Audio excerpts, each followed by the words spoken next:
Coming up on Kudlow, was today's better-than-expected jobs number a game changer for the presidential election?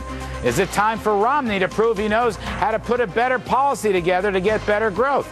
Our powerhouse political panel goes at it next. Obama wins today, but so does the rest of America.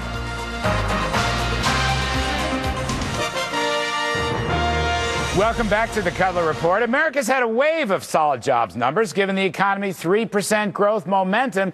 Looks good. Not quite Reagan good, but good. Here's what the president had to say about it today. Please take a listen. These numbers will go up and down in the coming months.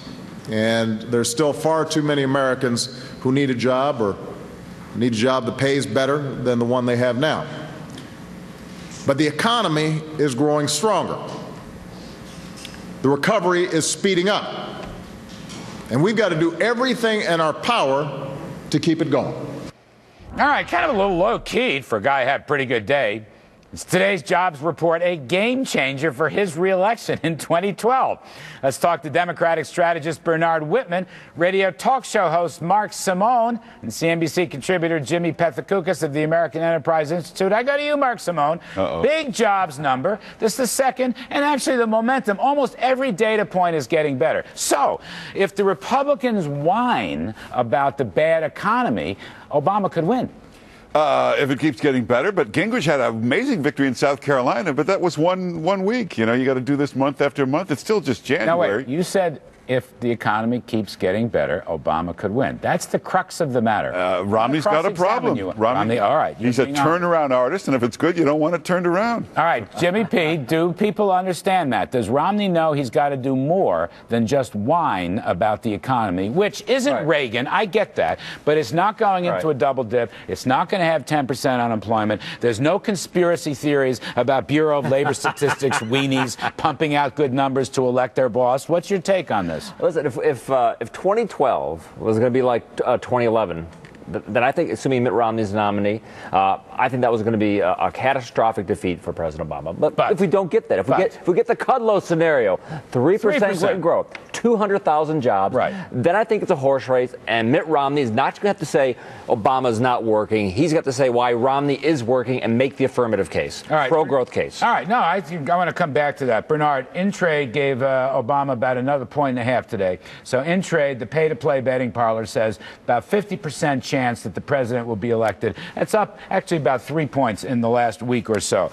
What's Obama's strategy here? In other words, that was a very subdued president regarding these jobs. Doesn't he have to do a little crowing? Doesn't he have to say that his, dumb stimulus plans and all the nonsense he put out there with big government, Keynesian, tax the rich is actually working? No, not at all. Why, Larry? Because the numbers speak for themselves. 243,000 jobs this month, 200,000 jobs last month, over 20 months of continued job growth, 2.4 million jobs created under this president, but 2.6 million jobs lost under the previous president. The growth rate, job growth rate is now plus 16. I know he's at 1.8 million new jobs since the whole recovery, so-called 31 months. Reagan at this stage had about 6 or 7 million. We were in a much deeper hole. Much deeper. But I want to ask you this. Is Obama afraid to talk about his policies because he knows that people hear his policies, he'll lose? In other words, he should talk about the numbers like you are, but what if he talks about his big spending stimulus? This is the fourth straight year of a $1 trillion deficit. Isn't that his Achilles heel? You know what people want to hear about? They want to hear about hope. They want to hear about prosperity. They want to hear about jobs being made available in their communities. The fact of the you've raised the bar.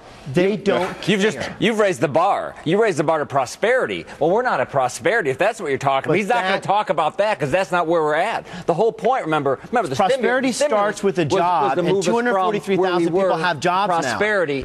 That's not where we're at, which is why we saw a very subdued Barack Obama. No, that's not true at all. The fact is, Mitt Romney has had a problem for an awfully long time. Why? Because this guy actually does not know how to create jobs. He knows how to fire people. He knows how to cause bankruptcies. He knows how to walk away. These are very. That's about it. No, this is very interesting to me.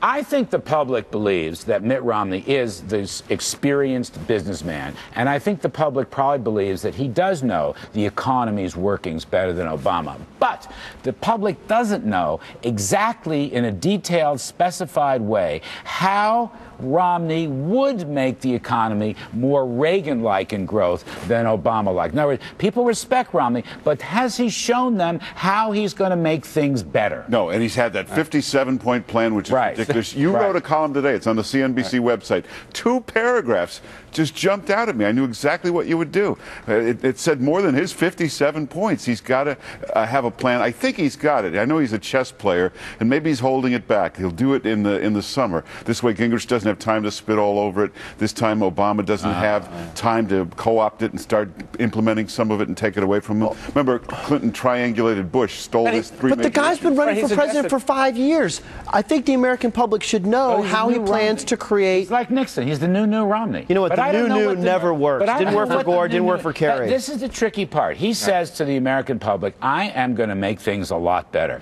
The American public, I think, is saying how. Has he told them how? Well, no. There was the 57, 59, I'm starting to lose track point program. No, I think he needs to come out with that tax plan, which he keeps hinting at, showing a little ankle here. To help the poor. A little to help the poor as well as the middle class. That's right. I mean, you've been writing about this. I wrote about it. We need Mitt Romney have a little Jack Kemp in him. Yes. A little Jack Kemp, pro-growth, entrepreneurial capitalism. Lifts all boats. That's right. Don't pick out the individual. It's not just about the middle class. It's about all the classes. What's the best anti-poverty program possible? That'd be a job. A job. And you know what? 243,000 Americans have that this month that they didn't before. Romney's got a major problem. He's got to change his playbook because the economy is growing. It's been growing for 20-plus months. But it's going to continue. You're going to have to dial down this booming, the Obama boom a little bit. You're just dial it down. We're not kidding the Obama boom. Lie. We're getting 200,000 jobs a month. You know what? You know what I tweeted this morning? Does the economy know something that we don't? To make it better. Is that his biggest hurdle? Do people trust Mitt Romney to make it better? I think he's got to get that across a little. He's been a little stronger. They know he's got a solid record as a turnaround artist. They know Obama inherited this bad economy from his first 3 years. So he got. Hold on, a solid record as a turnaround artist. And here's the point to these $1 trillion deficits, which makes the economy recovery look phony. Romney's got to reset the button on his budget plan. You're exactly right. Bernard Whitman, thank you. Mark Simone and Jimmy P. We appreciate it.